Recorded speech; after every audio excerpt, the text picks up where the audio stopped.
My friends, we gather here today not simply to speak of a book, but of a soul's journey into the abyss and its triumphant return bearing treasure. The Red Book, a manuscript hidden from the world for nearly 50 years, was not a text merely written, but lived. I did not hide it out of shame, but out of reverence, for in its pages lies something most modern souls have forgotten: the path to individuation, the dark forest where one finds not madness but meaning. Now, let us explore 5 truths, 5 keynotes, that reveal why this book matters, and why it was hidden for so long. I was not afraid of what I found in the depths of my soul. I was afraid the world would misunderstand it. When I began my journey into the unconscious, it was not out of curiosity nor ambition, it was necessity. My life, once anchored by success, was quietly unraveling. Outwardly all was well, inwardly a great storm gathered. I stood on the edge of reason, not to abandon it but to find what lay beyond it. The descent was not pleasant. It was not poetic. It was terrifying. The gods of the unconscious do not wear smiles. They come with strange faces, wild voices, and riddles that break the mind. But let us make no mistake, this descent was not a breakdown. It was a breakthrough. The modern world labels such experiences as illness, as madness. But what if the so-called madness is simply the soul demanding to be heard? What if the chasm we fear is the exact path we must walk to become whole? In ancient times, such journeys were rites of passage. The shaman went into the darkness to bring back the vision. The mystic entered solitude to meet the divine. I did not invent this path, I only followed it, as all seekers must when the old ways fail them. Inside me rose a multiplicity of voices, some divine, others demonic. They argued, they prophesied, they wept. I wrote them down not to entertain but to survive. Each voice was a forgotten part of me. Each symbol was a key. Each confrontation was a crucifixion followed by rebirth. This was not lunacy, this was soul work. We live in an age that worships clarity, but the soul does not speak in plain language. It whispers in paradox, in images, in dreams that disturb and liberate. My descent taught me that the unconscious is not a pit of pathology, but a sacred underworld. A place where you meet yourself stripped of ego, defense, and illusion. When I returned from those depths, I did not come back healed. I came back whole. I no longer feared the shadows within me. I recognized them. I gave them names. I dialogued with them. And in doing so, I found that what I once called darkness was, in truth, fertile ground. So I tell you, if you feel lost, if your world no longer makes sense, if your thoughts scare you, do not flee. Listen. Go inward. This is your calling. This is your sacred right. You are not going mad. You are going deep. And though the path is lonely, though the world may not understand, the soul does. And the soul, when honored, will lead you back, not to who you were, but to who you truly are. The ego likes to believe it is the unshakable center of our being, the captain of the ship, steering steadily through calm seas. Yet, transformation never comes gently or neatly. It arrives wrapped in chaos, in confusion, in the tearing down of everything familiar. When the foundations of your life shake, when the roles you have played and the identities you have worn crumble beneath you, this is not a sign of failure. It is the herald of profound change. Inside each of us dwell countless forces, many unknown, many hidden even from ourselves.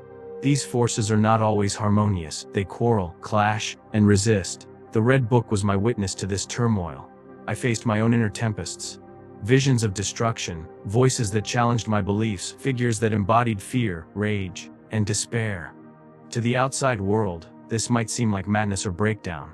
But I recognized something different. This inner chaos was the womb of rebirth. The psyche does not evolve through comfort or certainty.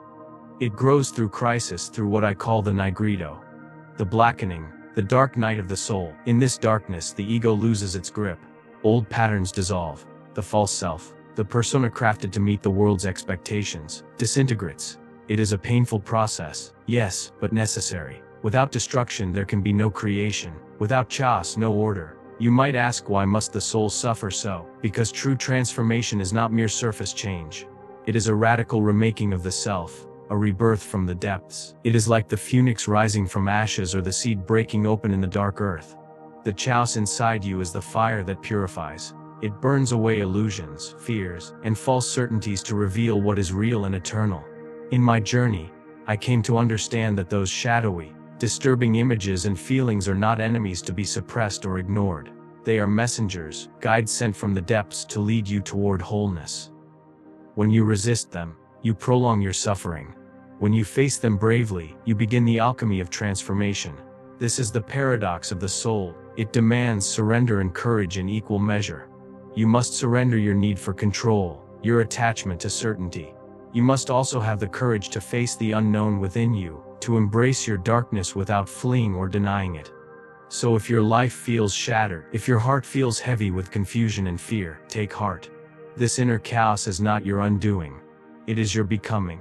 It is the sacred fire that melts the old self to reveal the radiant, authentic being beneath. Hold fast. Walk through the storm. Your transformation is already underway. For much of my life, I believed I was living a story written by others. A narrative imposed by family, society, religion, and culture. I played the roles expected of me, wore the masks prescribed by convention, and measured my worth by standards that were not my own. But deep within, a restless voice whispered, "Is this truly your story?" The modern world offers many myths, heroes of fame and fortune, idols of success and power. But these are borrowed stories, fragments of a collective dream that often leaves the individual soul empty. We have forgotten that each human life is a unique myth waiting to be discovered and lived. To find this myth is to awaken to your destiny, your purpose, your true self. The Red Book was my quest to find this personal myth. I had to step away from inherited beliefs, from the expectations of the external world, and enter the labyrinth of my own soul. In this sacred solitude, I met figures both terrifying and sublime, symbols and archetypes that spoke the language of the unconscious. These encounters were not random dreams or illusions. They were the unfolding of my inner myth. This myth is not a fairy tale or a fixed story written in stone. It is a living, evolving journey. A dialogue between your conscious self and the deeper layers of your being. It demands courage. For to find your myth means to face the shadows, to confront the unknown parts of yourself that you have long ignored or feared. It means to question everything you thought was true and to risk walking paths untrodden. Why is this so important? Because without your own myth, you live a borrowed life. You become a ghost wandering through someone else's dream. You follow roads paved by others, never finding the ground that truly supports you. The myth is the soul's blueprint. It gives meaning to your struggles, beauty to your pain, and direction to your wandering. When you find your myth, you begin to live authentically. Your actions align with your deepest values. Your choices are no longer random but purposeful. Your life becomes a sacred story, a work of art created by your own hand. I urge, do not settle for the easy narratives offered to you. Do not conform simply to belong. Look inward. Listen to the symbols that arise in your dreams, the feelings that stir your heart, the questions that keep you awake at night. These are the whispers of your myth calling you home. The journey is not easy, and it is not always comfortable, but it is the path to freedom. The freedom to be who you truly are, to become the hero of your own story, to live a life that is truly yours. In finding your myth, you find yourself. And in finding yourself, you find the world anew.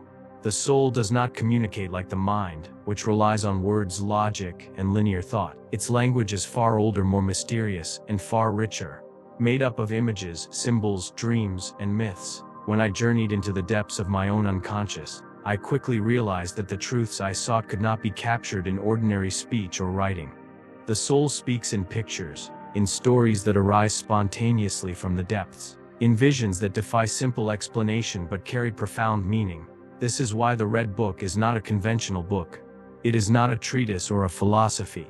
It is a sacred dialogue between myself and the images that emerged from my unconscious.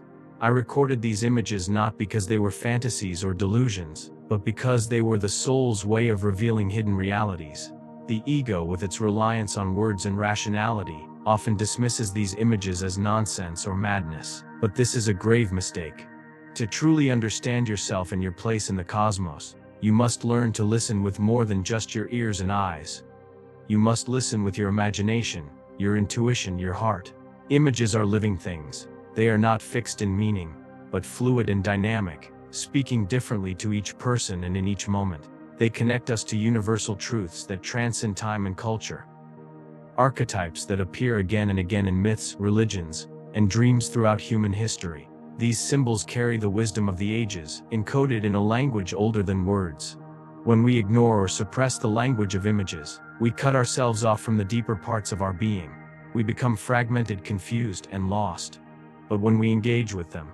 Through dreamwork, art, meditation, or active imagination, we open a channel to the soul's guidance. We find insights that logic alone could never provide. The images that emerge from your unconscious are like maps, showing you the terrain of your inner world. They illuminate the paths to healing, growth, and transformation. They reveal the conflicts, desires, and potentials hidden beneath the surface of your conscious mind. And because they are symbolic, they invite participation. They ask you to interpret, to reflect, to bring your own experience and understanding to their meaning. So do not dismiss your dreams as mere nonsense. Do not ignore the symbols that haunt your imagination or the stories that arise spontaneously in moments of silence. These are the soul's language, the voice of the self speaking in a tongue that calls you to awaken, to become whole. In embracing this language, you embrace the fullness of your being. You open yourself to mystery, to wonder, to the sacred. And in doing so, you step onto the path of true individuation, the journey of becoming who you were always meant to be. When I first set down the words and images of what would become the Red Book, I did so not for public acclaim or scholarly recognition, but out of a profound necessity to make sense of the storm within me. Yet, as the pages filled with visions, dialogues, and revelations, I knew deep in my heart that the world was not yet ready for this work. The decision to keep the Red Book hidden for so many years was not born of fear or shame, but of love. Love for the world, for the soul of humanity, and for the fragile process of transformation itself. The truths contained within the Red Book are radical. They challenge the foundations of rational thought, question the supremacy of the ego, and invite us to embrace the unknown and the unconscious. In an era dominated by science, reason, and outward progress, such ideas seemed, and still seem, dangerous, even heretical. I understood that unleashing this work prematurely could cause confusion, rejection, or even harm. Many are not prepared to face the depths of their own psyche, to wrestle with the shadow and the numinous forces that dwell there. Hiding the Red Book was a way of protecting the sacredness of the journey. The soul's path is delicate. It cannot be forced or rushed. When I observed my own descent into the unconscious, I knew that this was an intimate, often painful process that required solitude, patience, and respect. To expose it too soon would have been to expose it to misunderstanding, to reduce it to mere curiosity or sensationalism. Moreover, I wanted to honor the individual nature of the inner journey. The Red Book is deeply personal. My confrontation with the figures and symbols that rose within me, it is not a doctrine to be imposed on others, but a mirror to be looked into, carefully and with reverence. I hoped that when the time was right, it would inspire others to embark on their own voyage inward, to find their own truths rather than adopt mine. There is also a profound humility in this act of concealment. True wisdom knows when to speak and when to remain silent. It understands that transformation is a process, not a product, a living experience, not a fixed text. By waiting, the Red Book preserved its power to awaken, rather than overwhelm. Now, as the world begins to awaken to the mysteries within, the Red Book can be seen as a beacon, an invitation to courage, to depth, to soulfulness in a time often dominated by surface and speed.